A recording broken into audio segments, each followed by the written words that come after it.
Leslie Van Houten was a former member of the infamous Manson family in the 1960s and 1970s. She was convicted of multiple counts of murder and conspiracy to commit murder, as part of the family's killing spree. At 19 years old, she was the youngest of all the family members to be convicted for their crimes. Van Houten was born in Los Angeles in 1949 and attended several schools in the area.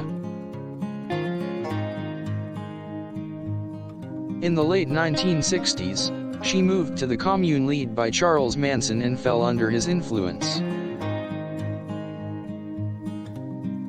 In 1969, she was present at the scene of the Tate LaBianca murders, two separate households, and participated in the killing of Leno and Rosemary LaBianca. She stepped out of the LaBianca home and was taken into custody shortly thereafter.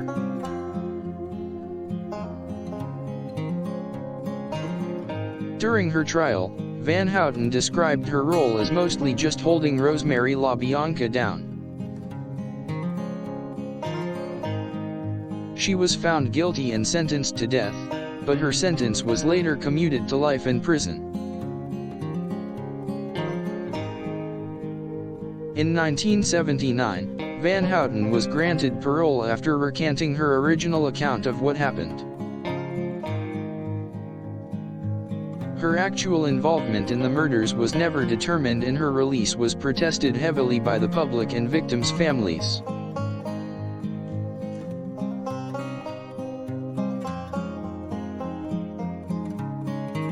She denied knowing about the murders until much later in the trial, claiming Manson brainwashed her into believing her involvement.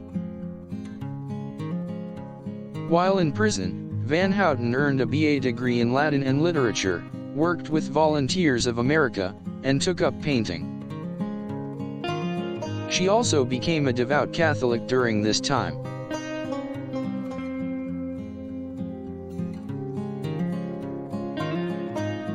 In 2002, Van Houten was denied parole based on her lack of detailed or convincing insight about her contribution to the killings. The parole board found her to be incapable of discussing her court evidence with any closure.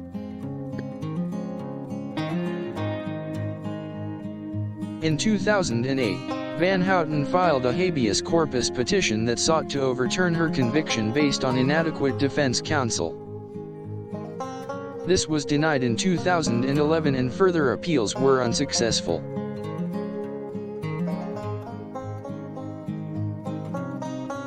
In 2017, Van Houten once again requested for release, claiming she had made significant progress in her rehabilitation.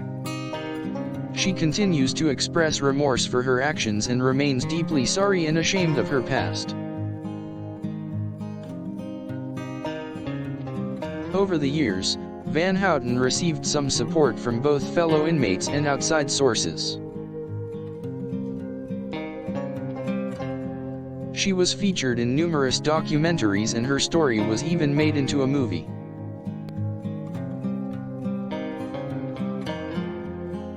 Despite her publicized remorse, Van Houten continues to be denied parole and is still housed in the California Institution for Women.